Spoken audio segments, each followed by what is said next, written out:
Hello good morning everyone.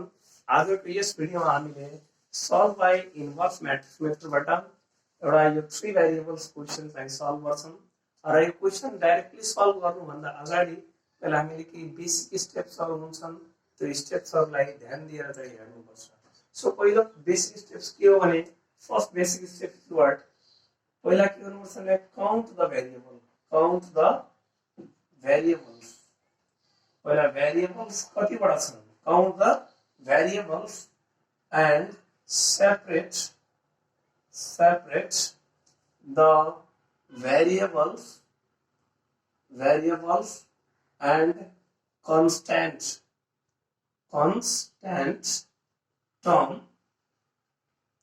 constant term either side of equal to sign।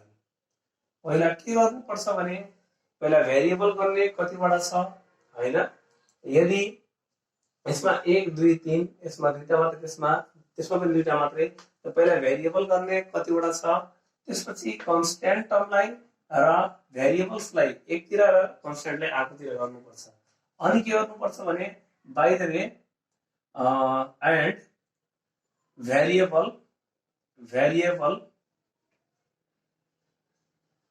variable terms always arrange serial wise भन्नु मतलब के भने पहिला x त्यसपछि y त्यसपछि z भन्नु मतलब के भने सिरियल वाइज पहिला x y त्यसपछि z। बाइ द वे यो अगाडि यो पछाडी हुन्छ भने आन्सर आउँदैन, पहिला x त्यसपछि y त्यसपछि z। र यदि if any variable is missing, यदि मानव कुनै भेरिएबल के छ भने मिसिङ छ, जस्तै मानव यसमा हेर्नुस् न x y z तीनटै छ, तर यहाँ के छ भने x y मात्रै छ, z वाला छैन। यसमा y z छ तर x छैन, यानी कि जब भेरिएबल मिसिङ हुन्छ भने के हुन्छ भने मिसिङ भेरिएबल इन्टु x राख्ने at the same place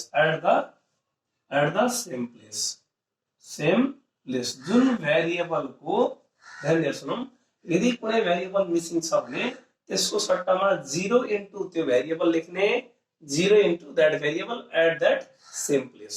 जुन प्लेस को छैन त्यही प्लेसमा लगाएर 0 इन्टु त्यो हामीले राख्नुपर्छ। पहिलो काम त यहाँ सँगसँगै हामी हेर्दै जाउँ हैन, यो क्वेशन पनि हेर्दै जाउँ। के भन्ने द इक्वेशन्स आर पहिला के छ यो 2x + 2y + z = 16, यो हाम्रो स्ट्यान्डर्ड फर्ममा छ। हेर्नुस् तीनटा छ भेरिएबल र भेरिएबल एकतिर अनि कन्स्ट्यान्ट अर्कोतिर र यिनीहरु सिरियल छ x y z, यानी कि ठीक छ। त्यसकारणले यो हाम्रो भयो इक्वेसन 1। अब अर्को हेरौं x + 2y = 10, यसमा हेर्नुस् यहाँ तीनटा भेरिएबल छ तर यहाँ दुईटा मात्रै छ। यसको मतलब के छ भने यो हाम्रो स्ट्यान्डर्ड फर्ममा छैन, पहिलालाई बनाऊ हामीले। x + 2y यसमा कुन छ z छैन त 0 इन्टु z = 10। अब यो चाहिँ स्ट्यान्डर्ड फर्ममा बन्यो। र यहाँ किन यता राखियो भने किनभने यो x y अनि यहाँ z आवश्यक छ, त्यसकारणले यहाँ 0 इन्टु z राखियो। यो स्ट्यान्डर्ड फर्ममा आयो अनि यो के भयो इक्वेसन 2 भयो। अब अर्को 2y + 3z = कति छ त्यहाँ 12 छ। अब 12 छ भने हामीले यहाँ कति राख्न पर्यो भने कि 0 इन्टु x + 2y + 3z = 12। अब हेर्नुस् यहाँ x छैन त्यसकारणले 0 इन्टु x राखियो।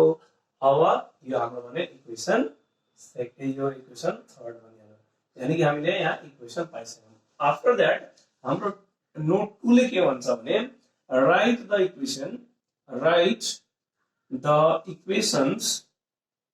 equations 1 2 and 3 in matrix form।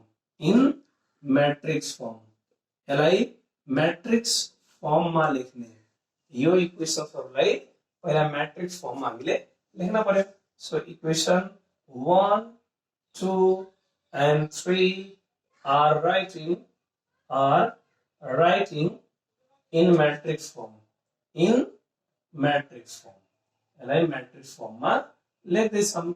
Matrix फर्ममा लेख्दाखेरि ध्यान दिनुपर्ने कुरा के छ भने यिनीहरुको पहिलो मैट्रिक्समा कोएफिसिएन्टहरु मात्र लेखिन्छ। इक्वेसन 1 को यसको 2 2 यहाँ के पनि छैन भने 1 हुन्छ 2 2 1 अनि यसमा अब इक्वेसन 2 मा यसको 1 भयो यहाँ के पनि छैन 1 यहाँ 2 यसको 0 अब यसमा हेर्नुस् इक्वेसन 3 मा 0 यो कति भयो 2 यहाँ भयो 3 अब इन्टु यहाँ हुन्छ x y z is equal to अब जे कन्स्टेन्ट मा इज इक्वल टु छन् त्यो कन्स्टेन्ट नम्बर्सहरु 16 यता 10 यता 12 यस सो हामीले यो चाहिँ पायौं। अब यसलाई हामीले यसरी कन्सिडर गर्छौं। हेर्नुस् हामीलाई यो निकाल्न छ त यो मैट्रिक्स अपन मैट्रिक्स कहिले पनि हुँदैन किनभने अब यो उता लिएर जानु छ भने यो मैट्रिक्स अपन मैट्रिक्स हुन्छ तर यो मैट्रिक्स मा डिवाइड चाहिँ हुँदैन।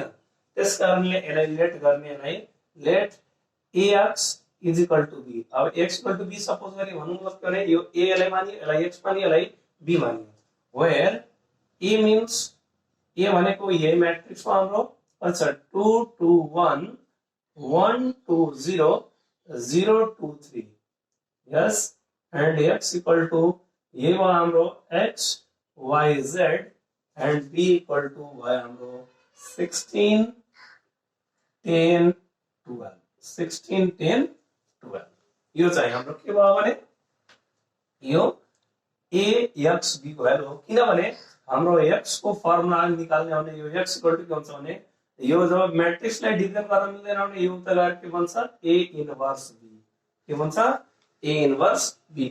अब यानी कि हामीले के चाहियो x हामीले निकाल्न छ ठीक छ b हामीसँग छ तर यो a इन्भर्स छैन। अब a इन्भर्स निकाल्न पर्यो यानी कि नोटमा के लेख्नु पर्यो फाइन्ड a इन्भर्स।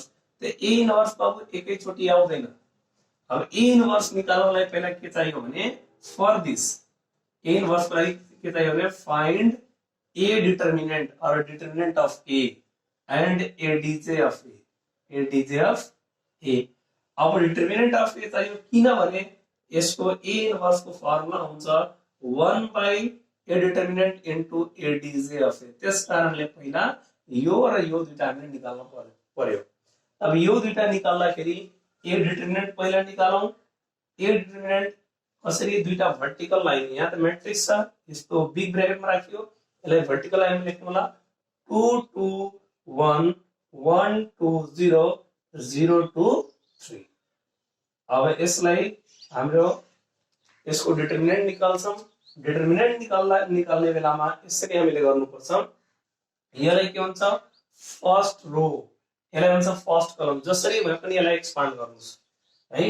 मानव म यसबाट यताबाट एक्सपान्ड गर्दैछु 2 अब यो गर्दैछु भने यो रो र यो कलम लिइदैन बाँकी बचेको लिइन्छ 2 0 2 3 2 0 2 3 है। अब 1 यहाँ प्लस भयो अब यहाँ माइनस 1 यो यसरी चल्छ प्लस माइनस हुँदै जान्छ।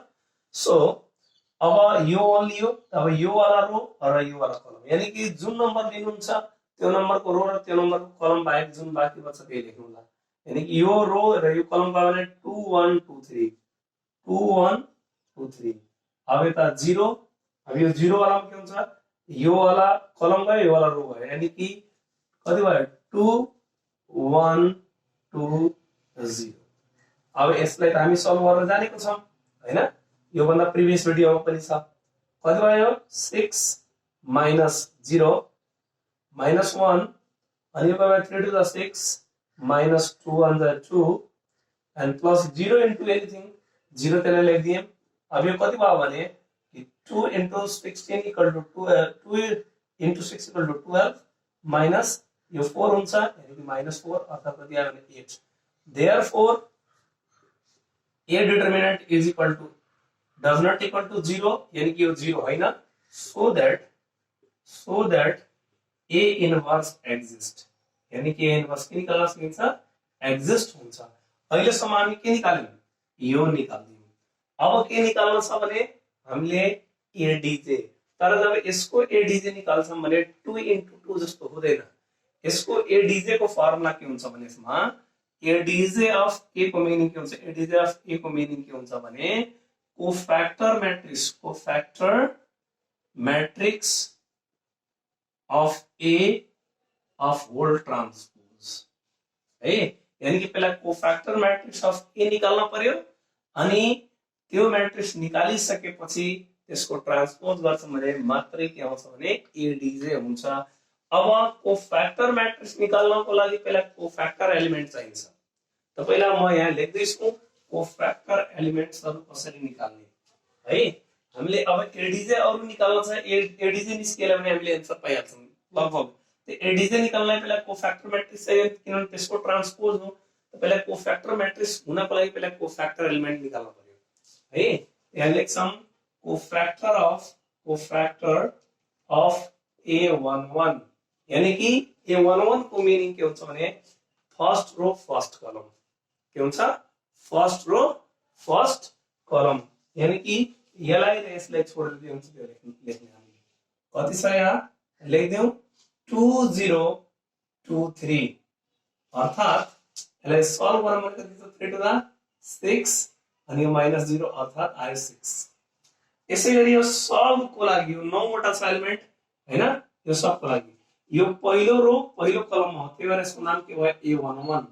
अब यसको लागि निकाल्नुस् कोफैक्टर अफ A12, यसको मतलब के भयो फर्स्ट रो सेकेन्ड कलम, फर्स्ट रो सेकेन्ड कलम यानी कि यो एलिमेन्टको गर्दैछौं। यो एलिमेन्टकोमा के हुन्छ यो र यो छोडेर सबैको 1003 कति भयो 1003 अर्थात कति भयो 3 1 जा 3 -0 into 0 अर्थात 3 भयो। अब यसैगरी सबको लागि कोफैक्टर अफ A13 13 भन्नुमा के हो फर्स्ट रो थर्ड कलम यानी कि यसको लागि यो र योलाई छोडेर के यसैले बुझौं, यसलाई र यसलाई छोडेर अनि सरी यहाँ अगाडि माइनस हुन्छ है। पहिला प्लस त्यसपछि माइनस प्लस माइनस हुँदै जान्छ अर्थात यो के हुन भयो भने यहाँ भयो हाम्रो माइनस अर्थात यो पनि भयो -3। अब यहाँ प्लस हुन्छ, अब यहाँ कुन हुन्छ फर्स्ट रो थर्ड कलम छोडेर 1 2 अनि 0 2 अर्थात 2 into 1 minus 2 into 0 अर्थात 2 आयो। अब सिमिलरली यस्तै कोफैक्टर अफ A21 अब 21 यानी कि अब यता छैन त सेकेन्ड रोमा आयो, सेकेन्ड रो यानी कि यो फर्स्ट कलम। अब यो र यो गयो कुन बाँकी बच्छ 2 1 2 3 के भयो त्यो पनि -2 1 2 3 यसलाई अब सल्भ गरौँ कति हुने भयो भने यो -3 to the 6 -2 यानी कि 4 आउँछ अर्थात -4 भयो। अब कोफैक्टर अफ A22 यानी कि यहाँ प्लस हुन्छ यस्तै के यस्तै यहाँ प्लस माइनस अब यहाँ फेरि प्लस अब 2 2 सेकेन्ड रो सेकेन्ड कलम यानी कि यसको लागि गर्छौं यो र यो भयो भने 2103 अर्थात 2 into 3 -0 into 1 अर्थात 6।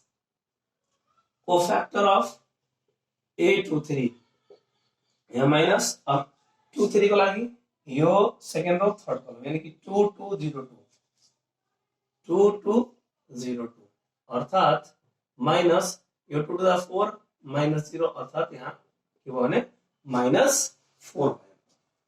अब कहाँसम्मको लागि गरियो यहाँसम्मको लागि। त्यस्तै यो सबै चाहिँ हामीले निकाल्नु पर्छ। यहाँ अब पुरा बोर्ड भरिसकेको छ है। So please pause the video and note down it र यसपछि हामीले अझै त्यो 3 वटाको लागि गर्छौं।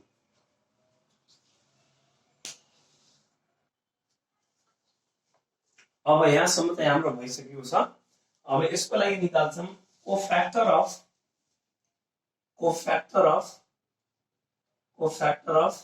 A31 को लागि यदि हामी निकाल्छौं भने के हुन्छ भने यसमा प्लस हुन्छ। अब 31 यानी कि थर्ड रो फर्स्ट कलम यानी कि यो र यो 2120 एक्चुअली फेरि चेक गरिहालौं थर्ड रो यो थर्ड रो फर्स्ट कलम 2120 ठीक छ। यसलाई सल्भ गर्नु छ भने कति हुन्छ 0 -2 किनभने 2 भन्दा 2 अर्थात -2 आयो। अब यसै गरी कोफैक्टर अफ A32 यहाँ -4 फर्मुला माइनस 3 2 यो र यो बाहेक 2 1 अनि 1 0 2 1 1 0 अर्थात कति हुनुभयो भने माइनस यो भयो 0 माइनस 1 माइनस प्लस 1 अब यसै गरी कोफ्याक्टर अफ a 3 3 अब यो लास्ट छ 3 3 को लागि थर्ड रो थर्ड कलम अब के भयो भने 2 2 अनि यो 2 2 अनि 1 2 अर्थात भयो 4 माइनस 2 अर्थात 2 सो अहिलेसम्म हामीले पुरै के गर्यो भने कोफ्याक्टर म्याट्रिक्स चाहिँ के गरियो निकालियो अब कोफ्याक्टर म्याट्रिक्स निकालिसकेपछि बल्ल हामी यहाँ के लेख्छौं भने एडी सरी कोफ्याक्टर म्याट्रिक्स लेख्छौं कोफ्याक्टर म्याट्रिक्स बल्ल हामीले कोफ्याक्टर म्याट्रिक्स पायौं है कोफ्याक्टर म्याट्रिक्स के पाइयो भने यहाँ सिरियल वाइज लेखिदिन्छौं जुन जुन नम्बरहरुले निकालियो त्यहाँबाट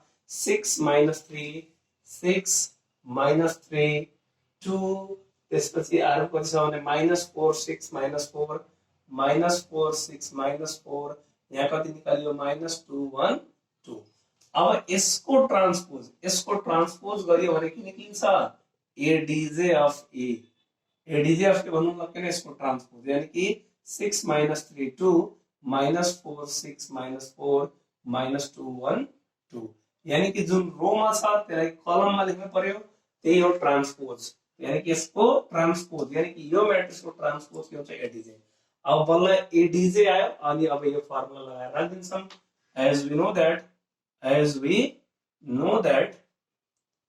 know that के हुन्छ x is equal to a inverse b अर्थात 1 by यसको फर्मुला हुन्छ 1 by determinant into adj of a into b नोटमा अलरेडी लेखिसकेका छौं सो यो भयो हाम्रो x y z मैट्रिक्स अनि 1 by डिटरमिनेन्ट कति आएको छ भने हाम्रो 8 आएको छ 8 लेखिदिन्छौं अनि अब हाम्रो यो एडीजे कति निकालेछौं 6 minus 4 minus 2 minus 3 6 1 2 minus 4 2 अनि मैट्रिक्स बी कति छ भने 16 10 12 अब यसमा चाहिँ अब हामी राखिदिन्छौं x y z अब यो भयो 1 by 8 यसले मल्टिप्लाई गर्नुस् यो रो इन्टु कलम गर्छ यो कति भयो भने 6 6 36 3 in hand 396 minus 40 यो यसमा गर्छ -24